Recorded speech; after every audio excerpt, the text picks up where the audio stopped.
గురూజీ 72 గంటల్లోనే ఫోన్లోని అద్భుతమైన జ్యోతిష్య పరిష్కారం చూపిస్తారు.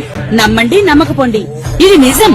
శ్మశాన కాళి రుద్ర చౌడీదేవి ఆరాధకులు నంబర్ 1 వశీకరణ స్పెషలిస్ట్ గురూజీ.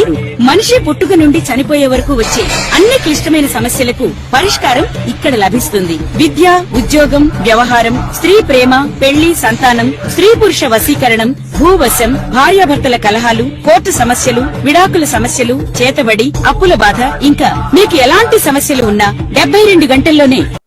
జై శ్రీమన్నారాయణ. నేను మీ ఐకాన్ ఆస్ట్రాలజర్ గట్టుపల్లి సురేష్ బాబు.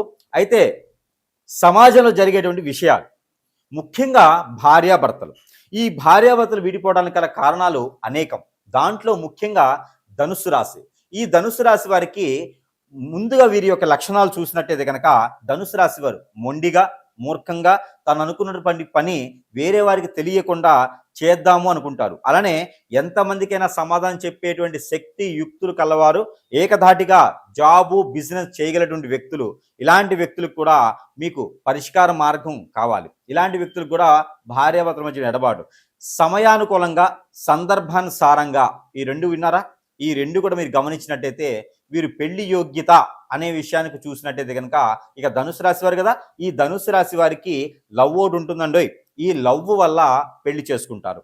ఈ పెళ్లి చేసుకుంటే నిలబడుతుందా అంటే భార్యాభర్తల మధ్యన ఎడబాటు ఖచ్చితంగా ఉంటుంది. ఇంట్లో సమస్యలు, ఆర్థిక సమస్యలు, జాబు సమస్యలు, ఏదో ఒక సమస్యల ద్వారా అత్తగారి వారి వల్ల ఇబ్బందుల, అమ్మగారి వారి వల్ల ఇబ్బందులు కలగటం ద్వారా వీరు బయటికి ఎక్స్ప్లెయిన్ చేయకపోవటం వలన భార్యాభర్తల మధ్యన ఎడబాటు భారం అనేది పెరుగుతూ ఉంటుంది. ఇక పోతే దానితో పాటు ఇదొక కారణం. ఇక ఆ లవ్ అనేది పెద్దగా సక్సెస్ అవ్వదు. మొండిగా, మూర్ఖంగా, కఠినంగా ఇక అన్ని వదిలేసుకున్నట్టుగా పెళ్లి చేసుకోవాలి. ఆ పెళ్లి కూడా పెద్దగా ఏం చేసేది ఉండదు. ఇక ఈ ధనుసు రాశి వరకు ఇదొక ఇబ్బంది. ఇకపోతే ఇక భార్య మీద ఏడ్చేటువంటి కళ్ళు వేరే వాళ్ళవి, భర్త మీద ఏడ్చేటువంటి కళ్ళు వేరే వాళ్ళ, స్త్రీ పరపురుషుడి ఉండడం వలన మనమే చేయించే క్రియలు ధనుసు రాశి వరకు ఎక్కువగా ఉంటాయి. ఆల్రెడీ చిన్న చిన్న విషయాలకే స్ట్రెస్ అవుతూ ఉంటుంటారు, అనేజీగా ఉంటారు, అన్ఫిట్గా ఉంటూ ఉంటారు. వీరికి దాంతోపాటు అనుమానం జబ్బు కూడా ఎక్కువ ఉంటుందండి. వచ్చేటువంటి భార్యలోనో భర్తలోనో, ఇది ధనుసు రాశి వారికి కాదు, వచ్చేటువంటి వారిలో అనుమానం జబ్బు అనేది ఒకటి ఉంటుంది. ఆ అనుమానం జబ్బు వల్ల కూడా భార్యాభర్తలు ఎడబాటు భారం ఉంటుంది. ఏమి లేకపోయినా కూడా అక్కడ ఏదో ఉంది అనేటువంటి అనుమానం. దీంతో పాటు పితృదోషాలు కొన్ని వీరికి వస్తాయి. దాంతోపాటు కాలసర్ప దోషం, నాగదోషం, కుజదోషాలు లాంటివి కూడా కొన్ని కనపడుతూ ఉంటాయి ఒక్కొక్క జాతక ప్రకారంగా ధనుసు రాశి వారికి. దానివల్ల కూడా పెళ్ళి అయిన తర్వాత భార్యాభర్తలు అనేది విడబాటు భారం ఉంటుంది. ఇకపోతే మీ మీద వేరే వాళ్ళు ఎవరైనా సరే మీ ఉన్నత స్థానానికి కానీ మీ జోలికి రాకుండా ఉండకుండా, మిమ్మల్ని పట్టించుకోకుండా ఉన్నట్టుగానే ఉండి, మంచిగా ఉన్నట్టుగానే ఉండేసి మీ మీద చేయించేటువంటి చెడు క్రియలు, అవి హిప్నటిజం, బ్లాక్ మ్యాజిక్, వశీకరణ లాంటివి చేసి అష్టదిబ్బందులు పాలు చేసేసి మీకు మందు పెట్టేస్తూ ఉంటారు. మీరు జీవితంలో ఎదగకూడదు, ఇక్కడే ఉండాలి, భార్య దూరం అవ్వాలి, భర్త దూరం అవ్వాలి అని చెప్పేసి చేసేటువంటి చెడు తత్వం. మరొకటి, ఇక బంధుమిత్రుల్లోనే ఎక్కువ శాతం కనిపిస్తూ ఉంటారు శత్రువులుగా. ఎవరికి? ధనుసు రాశి వారికి. కాబట్టి ఎవరితో అయినా ఏదైనా విషయం చెప్పేటప్పుడైనా, చూచేటప్పుడైనా, మాట్లాడేటప్పుడైనా చాలా జాగ్రత్తగా ఉండాలి. మన పని మనం చేసుకుంటూ ఉండాలి. అప్పుడే వీరికి మంచి సానుకూల వాతావరణం లభ్యపడుతుంది. ఇక గ్రహాలకు సంబంధించినటువంటిది శని భగవానుడు కానీ, శుక్రుడు భగవానుడు కానీ, అలానే రవి భగవానుడు కానీ, బుధుడు కానీ వీరి జాతకంలో సరిగా లేకుంటే కూడా ఆ సమయంలో పెళ్లి చేసుకోకూడదు. అలా బలవంతంగా పెళ్లి చేసుకోవడం వలన ఎన్నో రకాల సమస్యకి పాల్గొన్నట్టయితుంది. కాబట్టి ఈ ధనుసు రాశి వారికి ఉపశమనం కోసం అయితే చిన్న పరిహారం. ఆ పరిహారం ఏంటంటే కనుక నవధాన్యాలు తీసుకొని నవగ్రహాల చుట్టూ తిరిగి వాటి మీద చల్లుకోవడం 3 రోజుల పాటు. అలానే తైలాభిషేకం శనీశ్వరుడికి చేసుకోవడం, అలానే నవధాన్యాలు బ్రాహ్మణునికి కానీ, అక్కడ ఉండేటువంటి అర్చకుల వారికి దానం ఇవ్వడం, కాళీకి నమస్కారం చేయకూడదు ఆ రోజున. అలానే 2 రకాల డ్రై ఫ్రూట్స్, కాజు, బాదం లాంటి డ్రై ఫ్రూట్స్ తీసుకొని అక్కడ బ్రాహ్మణునికి దానం ఇవ్వడం, అదే 10 మందికి అన్నం పెట్టడం లాంటివి చేసుకుంటూ ఉండాలి. అప్పుడప్పుడు పితృదోషాలు ఉంటే వాటిని తీర్చుకుంటూ ఉండాలి. కాలవ, వాగు, ఏరు, సెలయేరు, బ్రహ్మగుండం ఇలాంటి వాటి దగ్గరికి వెళ్ళి స్నానం ఆచరించుకోవాలి. రాహుకేతు పూజ కూడా చేయించుకోవాలి. ఇలాంటివి చేయడం ద్వారా అయితే కనుక ఖచ్చితంగా మీకు ఎడబాటు భారం నుంచి బయటపడతారు. అలానే ఈ ఎడబాటు భారం పోయేదానికి మీరు ఎంతైతే వెయిట్ ఉంటారో, 40 కిలోలు అంటే 4 కిలోలు, 50 కిలోలు అంటే 5 కిలోలు, ఈ చొప్పున మీరు దోసకాయలు కానీ, బీరకాయలు కానీ తీసుకొని, పాలకూర కానీ, ఆకుకూర కానీ, ఏదైనా తోటకూర కానీ తీసుకొని అక్కడ గోశాలలు ఎక్కడైనా ఉంటే అక్కడ సమర్పించుకోవాలి.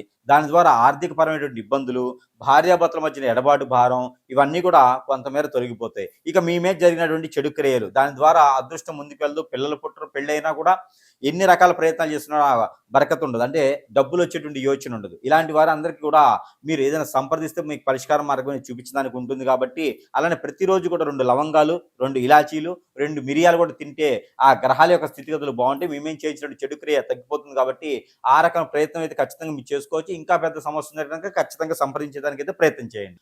అలానే మీ యొక్క జాతకం అనుకుంటారేమో ఇది ఈ రాశి వారికే అని అనుకుంటారేమో, అలా కాదండి. ప్రతి ఒక్కరికి కూడా నామనక్షత్ర ప్రకారంగా అయినా లేదా జాతక పరిశీలనలో అయినా ఇక్కడ మేజర్గా మనం చూసుకున్నట్టయితే కనుక నేను చెప్పినటువంటి పరిహారాలు మీ నామనక్షత్ర ప్రకారంగా రాసి ఉన్నా కూడా చేసుకోవచ్చు. ఇక్కడ మనము సమస్యని సూచిస్తున్నాం కానీ మీ యొక్క రాశిని అనేది పర్టికులర్గా కాదు. ముఖ్యంగా మనం చెప్పినటువంటి పరిహారం ప్రతి ఒక్కరు కూడా పాటిస్తూ భార్యాభర్త దగ్గర అవ్వాలని ఒక మనస్ఫూర్తిగా కోరుకుంటూ ఇంకా కూడా మీకు అవ్వట్లేదంటే కనుక నిజంగా మీకు ఏదో జరుగుతుందని అర్థం అండి. ఎందుకంటే ఒకటి గమనించుకోండి, మనము పెళ్లి చేసుకునేటువంటి ముందు ఇరువురు అంటే అటు పెద్దలు ఇటు పెద్దలు కలిసి వారి యొక్క జాతక చక్రం తీసుకొని వారి యొక్క నక్షత్రాలు ఏంటి, గుణగణాలు ఏంటి, వారి యొక్క రాశి ఏంటి, వీరి యొక్క కంపాటబిలిటీ, వారి యొక్క మైత్రి ఎంత కలిసింది అని చూసి ఎన్నో వందల మంది యొక్క దీవెనలు తీసుకొని ఆ ఒక ముహూర్తం పెట్టి పెళ్లి చేసుకునేటువంటిది అయితే కనిపిస్తుంది.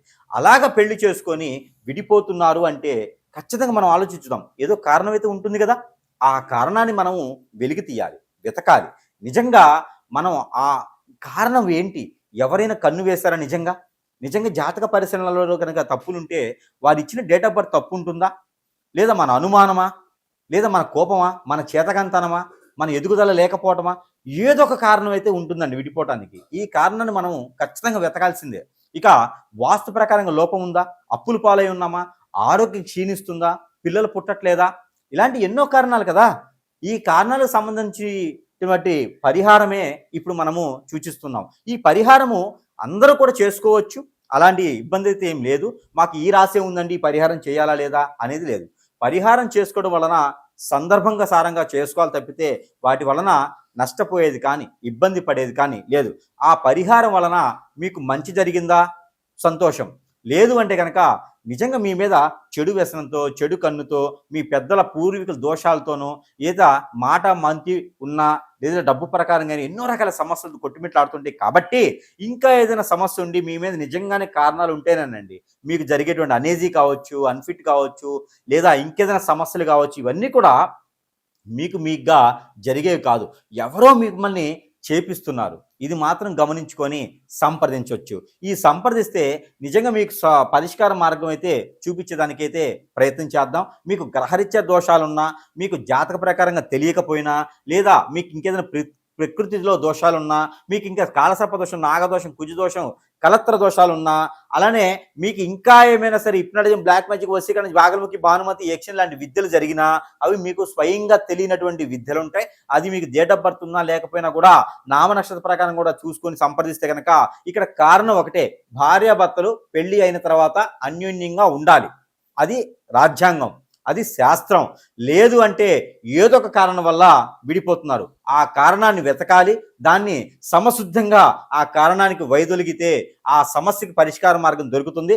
సుఖంగా సంతోషంగా ఉండేటువంటి దాంపత్య జీవితం, పిల్లలు పెద్దలు అందరూ బాగుండాలనే ఒక సంకల్పంతో ఈ యొక్క పరిహారాలు చెప్పుకున్నాము. ఇవి అందరూ కూడా ఆచరించి పాటించి చేసి ఉత్తులుగా చేసేసుకుని ఈ యొక్క మార్గాన్ని కూడా వెంచుకొని మీకు ఉన్న సమస్యని పరిష్కార మార్గానికి ఒక ప్రయత్నంగా చేయండి. జై శ్రీమన్నారాయణ. ఓకేనా?